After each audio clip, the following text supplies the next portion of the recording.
Now let's move on to China. We've just seen Dan Andrews' secretive trip. Now we're hearing that Queensland Premier Anastasia Palaszczuk and Western Australia Premier Mark McGowan both announcing plans to visit China later this year.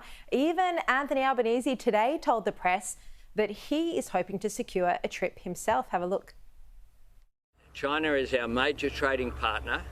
I say that we will cooperate with China where we can, we'll disagree where we must, and we'll engage in our national interests. I have said that I would accept an invitation were it to be given by President Xi. Joe, nothing wrong with trips to China, of course not. The issue here is playing by the rules of the Chinese Communist Party to visit China without any media.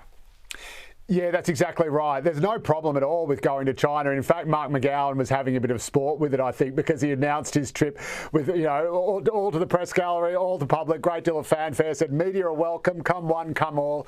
And it just makes Dan Andrews' trip look even more what my 9-year-old son would call sus.